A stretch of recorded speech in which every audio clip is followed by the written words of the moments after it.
अस्सलाम वालेकुम स्टूडेंट्स। आज हमने टॉपिक डिस्कस करना है molar specific heat. Molar specific heat की पहले डेफिनेशन पता होनी चाहिए। इसके क्या मुराद है कि amount of heat require to raise temperature of 1 mole gas through 1 kelvin. एक मोल गैस का टेम्परेचर 1 केल्विन बढ़ाने के लिए हम जो हीट देते हैं उसे मोलर स्पेसिफिक हीट कहते हैं और इसका सिंबल होता है सी।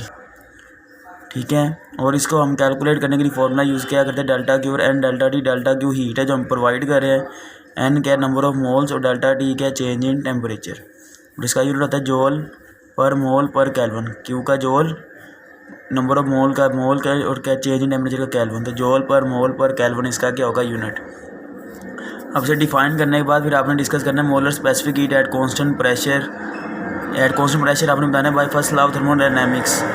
क्यू पी बराबर होगा delta U plus work done, और क्यू पी यहाँ पे किसके बराबर होगा N C P delta T. ये कहाँ से बना है, यहाँ से एन डेल्टा टी तो जाके सी से मल्टीप्लाई हो जाएगा, तो क्यू पी बराबर आ जाएगा N C P delta T. और आपको पता होना चाहिए एट कॉन्स्टेंट प्रेशर हीट जो यूज़ होती है वो चेंज करती है इंटरनल एनर्जी भी और वर्क डन भी करती है उन सराउंडिंग। इसलिए at constant pressure molar specific heat की वैल्यू ज़्यादा होगी, यानी एट कॉन्स्टेंट प्रेशर हमें ज़्यादा हीट प्रोवाइड करनी पड़ेगी 1 मोल गैस का टेम्परेचर 1 केल्विन बनाने के लिए, क्योंकि सारी की सारी हीट टेम्परेचर चेंज करने में सर्फ नहीं हो रही बल्कि वर्क डन करने में यूटिलाइज हो रही है। टेम्परेचर सिर्फ चेंज करने में कौन किरदार अदा करेगी, चेंज इन इंटरनल एनर्जी। तो वर्क यहाँ पे एक्स्ट्रा टर्म है, इसलिए at constant pressure molar specific heat की वैल्यू ज़्यादा होती है। अब at constant volume by first law of thermodynamics Q V सिर्फ डेल्टा यू के बराबर होगा, वर्क यहाँ पे जीरो हो जाएगा, क्योंकि कॉन्स्टेंट वॉल्यूम के लिए चेंज इन वॉल्यूम क्या हो जाएगा ज़ीरो, तो वर्क डन क्या आ जाएगा ज़ीरो। तो क्यू वी यहाँ पे किसके बराबर होगा, C V N delta T. जिस तरह क्यू पी बराबर है N C P delta T, ये होगा N C V N delta T. ठीक है, तो आपको पता होना चाहिए एट कॉन्स्टेंट वॉल्यूम सारी की सारी हीट जो है वो यूज़ होती है इंटरनल एनर्जी को चेंज करने में, यानी एट कॉन्स्टेंट वॉल्यूम सारी हीट टेम्परेचर चेंज करने में इस्तेमाल होगी। इसलिए at constant volume molar specific heat की वैल्यू कम होती है, एट कॉन्स्टेंट प्रेशर ज़्यादा होती है। अब मोलर स्पेसिफिक हीट वाला टॉपिक लॉन्ग में जब आता है तो उसकी सिर्फ डेफिनेशन पूछते हैं, तो आपने यहाँ तक बताने के बाद फिर ये प्रूव करना है। C P minus C V equal to capital R, ये लॉन्ग क्वेश्चन में आता है। Define molar specific heat and prove that C P minus C V equal to capital R. अब इसको प्रूव हम किस तरह कर रहे हैं कि आपने बताना है in order to raise temperature of 1 mole gas through 1 kelvin we need to change certain amount of internal energy. अगर हम 1 मोल गैस का टेम्परेचर 1 केल्विन चेंज करना चाहते हैं तो हमें ख़ास अमाउंट इंटरनल एनर्जी की क्या करनी पड़ेगी, चेंज। ठीक है, अब at constant volume by first law of thermodynamics Q V बराबर delta U plus work. Work यहाँ पे क्या हो जाएगा ज़ीरो, क्योंकि चेंज इन वॉल्यूम यहाँ पे ज़ीरो है, तो क्यू वी बराबर आ जाएगा डेल्टा यू। क्यू वी की जगह हम यहाँ पे C V N delta T put कर देंगे, जैसे अब मैं अभी बता रहा था, तो डेल्टा यू बराबर आ जाएगा C V N delta T.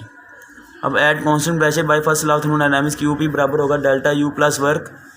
Q P की जगह मैं C P N delta T put कर देता हूँ, डेल्टा यू की जगह C V N delta T जो ऊपर लिखा हुआ है, और डब्ल्यू की जगह पी डेल्टा वी। तो तीनों वैल्यूज जब मैं पुट कर दूंगा यहाँ पे तो ये चीज़ बन जाएगी। अब bye general gas equation P delta we बराबर होता है एन आर डेल्टा टी, हम लिख सकते हैं इसे, तो ये पुट कर दिया यहाँ पे इस पी डेल्टा वी की जगह एन आर डेल्टा टी। अब फॉर 1 मोल गैस एन की वैल्यू 1 हो जाएगी, तो ये रकम इसमें कन्वर्ट हो जाएगी, ये टर्म। अब डेल्टा टी इधर से कॉमन आएगा, ब्रैकेट में आएगा सी वी प्लस आर। अब ये डेल्टा टी से कैंसिल हो जाएगा, तो C P equal to C V plus R. C V इस तरफ आगे क्या हो जाएगा माइनस, तो ये हमने प्रूव कर दिया कि molar specific heat at constant pressure molar specific heat at constant volume का जो डिफरेंस है वो जनरल गैस कॉन्स्टेंट के इक्वल है। इसकी वैल्यू क्या होती है 8.314 जोल पर मोल पर केल्विन। तो ये बात यहाँ से पता ही चली कि सी पी सी वी से भरा होता है, क्योंकि सी पी में से हम जब सी वी को माइनस करें तो पॉजिटिव में आंसर आ रहा है, और पॉजिटिव में आंसर आना इस बात की इंडिकेशन है कि बाकी सी पी से सी वी से भरा है।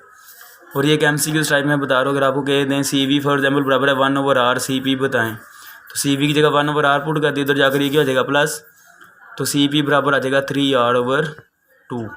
ठीक है, अब यहाँ पे कुछ एक्सरसाइज के 2 शॉर्ट क्वेश्चन मैं डिस्कस कर रहा हूँ। 5वां शॉर्ट क्वेश्चन स्मार्ट सिलेबस में है, जिसमें आपसे कह रहा है कि बताएं कि molar specific heat at constant pressure molar specific heat at constant volume से ज़्यादा क्यों होती है। वो इसलिए ज़्यादा होती है क्योंकि eight constant pressure part of heat use होती है in doing work. Eight constant pressure सारी की सारी हीट टेम्परेचर चेंज करने में कन्वर्ट नहीं होती, जबकि at constant volume whole heat सारी की सारी हीट यूज़ होती है in changing internal energy of system.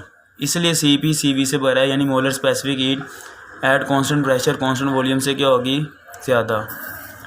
इसी तरह एक साथ में पूछ रहा है कि क्या ये मुमकिन है कि हम इंटरनल एनर्जी को मैकेनिकल एनर्जी में कन्वर्ट कर सके।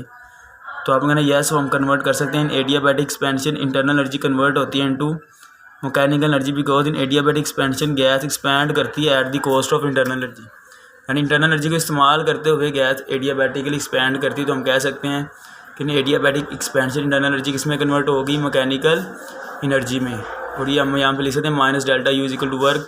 डेल्टा यू के साथ माइनस लगाने का मतलब कि एडियाबैटिक एक्सपेंशन में इंटरनल एनर्जी डिक्रीज़ कर रही है और वर्क पॉजिटिव का मतलब कि work done by the system हो रहा है। तो आज के लिए इतना ही है। अल्लाह हाफिज़।